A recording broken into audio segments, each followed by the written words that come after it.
Bangalore was known as the city of lakes. Bangalore's land with its hills and valleys makes it a perfect place for the development of lakes, as it can capture and store rainwater. Along with this, our forefathers, by using streams between ridges and valleys, have created many man-made lakes. All this has resulted to form a chain of lakes in three valley system. It is said that the Britishers were amazed by the number of lakes in the city. Cornwallis army was sent to Bangalore in 1719. They occupied Bangalore. So at that time, the army captain described Bangalore as a land of 1,000 tanks. Lakes in Bangalore, along with being a source of agricultural activities, also has its profound influence on the ecology of the city, which is facing a serious threat today. According to Lakshman Rao Committee report, during the middle of last century, Bangalore had 262 lakes, whereas now, according to records, there are only 127 lakes existing. Among them, only 81 lakes are live. Lakes in Bangalore are facing a serious problem due to rapid urbanization. Most of them are either polluted or encroached today. The condition for such kind of deterioration main being the development without balancing the ecology, which is most important.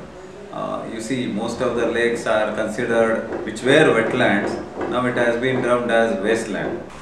One of the major problem is pollution of the lakes due to huge and continuous inflow of drainage and other chemical water into the lake. Pollution of lakes has risen to such an extent that the dissolved oxygen content in the lake has reduced to less than 3, where organisms such as fish and other aquatic life and birds will be affected. Many experts blame stormwater being not let into the lake as the major reason for the pollution. Had we given the way for the stormwater to enter the lake and cut the sewage water, probably lakes could have done better. At 272 we could have written. So if you consider all the scenario together, Bangalore lakes have deteriorated very drastically. Pollution of lakes has affected aquatic life to a larger extent. African catfish and water hyacinth are the only organisms that are in large number in our lakes today, as they can survive in the dirtiest of lake water. Experts say that these organisms are affecting the existence of the native species, in turn largely affecting the fishing community in the city. Fishing community at Kempapura on the bank of Bellandur Lake is the better example for this. ಇವಾಗೆಲ್ಲ ಆಷಡ್ ನೀರು ಬಂದ್ಬಿಡ್ತು, ಮೀನುಗಳೆಲ್ಲ ಸತ್ತೋಗ್ಬಿಟ್ಟವೆ. ಇವಾಗ ಒಂದು ಮೀನು ಸಿಕ್ಕಲ್ಲ, ಏನಿಲ್ಲ ಇವಾಗ ಎಲ್ಲ ನೀರು ಕೊಳ್ಕಾಗೋಗ್ಬಿಟ್ಟಿರೋದು. ಇವಾಗ ಒಂದು ಮೀನು ಸಿಕ್ಕಲ್ಲ, ಏನಿಲ್ಲ. ಅದರಿಂದ ಇವಾಗ ಯಾರು ಬಗೆನೋ ಯಾರು ಆಡ್ಸ್ಕೊಳಕ್ಕೆ ಹೋಗಲ್ಲ, ಯಾರು ಹಿಡಿಯೋರು ಯಾರು ಇಲ್ಲ. Agriculture on the lake basin has also been seriously affected, as the alkali content in the lake has increased due to excessive pollution affecting the quality of the crops. ನಮಗೆ ನೀರಿಂದು ಆವಾಗಿನ ಫಸ್ಟ್ ಒಂದು 20 ವರ್ಷದಿಂದ ಏನಿಲ್ಲ, ಒಂದು 10 ವರ್ಷದಿಂದ ಈಚೆಗೆ ಸ್ವಲ್ಪ ಆಸಿಡ್ ನೀರಾಗಿದೆ ಜಾಸ್ತಿ. ಅದರಿಂದ ಬೆಳೆಗಳು ಸ್ವಲ್ಪ ಕಡಿಮೆ ಆಗ್ತವೆ. Along with the pollution, encroachment is the other big problem that the lakes in Bangalore are facing today. As stormwater drains not entering the lake body is shrinking. This has contributed a lot for the encroachment activity along the lakes, as people near the lake bed are shifting their fences into the lake area. According to Survey Settlements Department report, more than 2,500 acres out of 25,000 acres of lake bed has been encroached. That is, about more than 10% of lake bed is encroached today. This does not include government permitted encroachments. Gradually, lake beds are being encroached by the land grabbers illegally, as lake boundaries are not being marked. Debris and all that are put into this tank bed, so that the tank bed gets filled up to that extent in the edges, and they encroach into that area. Experts say fencing of lakes can restrict the encroachment to certain extent, but BDA disagrees with this option. It is going to be an investment from the government. See, if it is smaller area, that can be like our BDA property, it is in small areas will be in small, those areas can be fenced. But areas like 100 acres, 50 acres, it is very difficult to fence. Yelahanka Lake is one such example where lake land is encroached by the local landlords. ಮನೆಗಳು ಮಾತ್ರ ಅಲ್ಲಿ ಗಂಟೆ ಇದ್ದಿದ್ದು ಎಲ್ಲ ಕೆರೆಗೆ ಹಾಕೊಂಡ್ಬಿಟ್ಟವ್ರೆ. ಈ ಮುಂದಕ್ಕೆ ಹಾಕೊಂಡ್ಬಿಟ್ಟು ಒಂದು ಸುಮಾರಾಗಿ ಒಂದು 100 ಅಡಿ ಮೇಲೆ ಹಾಕೊಂಡ್ಬಿಟ್ಟವ್ರೆ ಜಮೀನು. ಅಲ್ಲಿ ಆ ಮೂಲೆಗೆ ಒಂದು ಎಕರೆ ಮೇಲೆ ಜಮೀನು ಸ್ವಾಧೀನ ಮಾಡ್ಕೊಂಡ್ಬಿಟ್ಟವ್ರೆ. Due to increased encroachment of lake area, there would be flood-like situation even when there is 2 inch of rainfall in the city, as there is no place for the water that is collected in higher level to move to the lower level. Illegal and unauthorized extraction of soil from the lake beds is another important problem that is faced by our lakes today. Lakes have been used illegally for the manufacturing of bricks and extraction of sand to meet the demand of ever-expanding construction industry in Bangalore city. Gunjur Lake near Vartur is one good example for how lakes can be destroyed by such activities. Experts say that Gunjur Lake can no more be able to withstand water as there is no moisture content in the soil. High rate of soil erosion is also adding to the problem. Lakes are also being used as illegal dump zones. Large amount of garbage and construction waste are being dumped into the lake area. Privatization of lakes is another important thing that is affecting the condition of lakes in Bangalore today.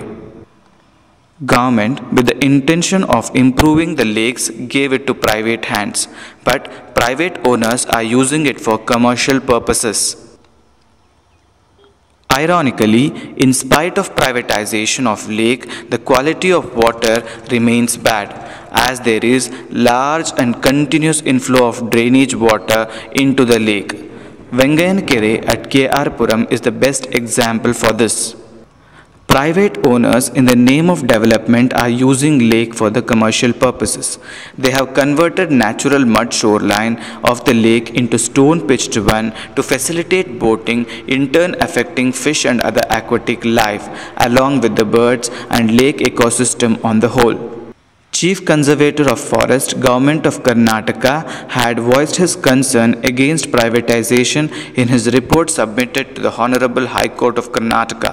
According to experts, private owners, instead of wet dredging to clean up the lakes, have adopted the wrong method of draining and desilting, which is disturbing the microbes present at the bottom of the lake. Most of the privatization what has taken place is they have looked it at a tank purview, not as a lake ecosystem. Meaning they look at boating, they look at other recreation around the lake, which in turn will go disturb the bird habitat. In turn it will disturb the sanctity and the serene condition of the lake. According to experts, this condition of the lake is in spite of having several government organizations to conserve and protect the lakes in Bangalore. There are several government organizations like BBMP, BDA, LDA, Forest Department, Minor Irrigation Ministry and others to take care of lakes in Bangalore. Along with this, lakes in Bangalore also been protected under National Lake Conservation Program and INEP.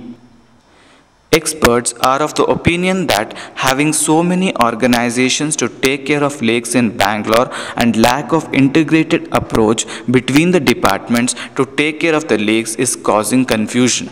It is possible only when we have the integrated approach of the department, the stakeholders and the local organization. If all together decide to protect the lake, it's very much possible.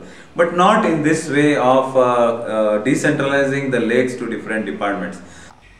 Whereas an official from the Lake Development Authority says that having many organizations to take care of lakes have reduced the cost of maintenance, but accepted that there is need for integrated and comprehensive approach by the departments in taking care of the lakes.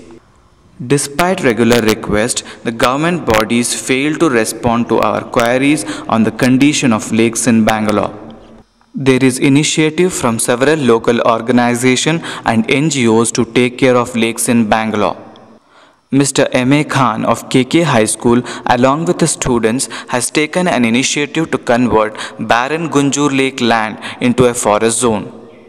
Probably we will not be able to get the water, the amount of water that we used to get earlier, but at least we could save the place by making it fully green. That is how the idea of converting Gunjur Lake into a forest, it came up. Experts stress on the need for awareness, integrated approach and use of scientific methods to protect and conserve lakes in Bangalore. First most important thing is we can't evacuate the encroached areas because most of the encroachment has been developed to some institution, etc. Fence the remaining area, whatever is remaining, that has to be fenced. Then clear the canal, this has to be done, all the Raja Kaluways, they need to be cleared so that storm water will drain into the lake. Third thing is set up the sewage treatment plant depending on the what is the water flow into the lake, or there could be bioremediation which will help in reduction of the pollutants entering the lake. And third most important thing is all the effluents which are left into the lake by the other industry, factories, etc., they should be fined heavily. If the situation continues to be as it is now, a day would come where there would be no lakes in Bangalore, which was once known as a city of lakes. Extinction of lakes would result in complete deterioration of groundwater level, leading to water crisis in the city. Complete deterioration of lake would also affect aquatic life and birds, causing an ecological crisis. So, there is need for integrated effort by public, government bodies and local organizations to conserve and protect our lakes for our future generation. As Mr. Khan rightly said, we live by borrowing tomorrow of these children. So, it is our responsibility to conserve and protect lakes for them.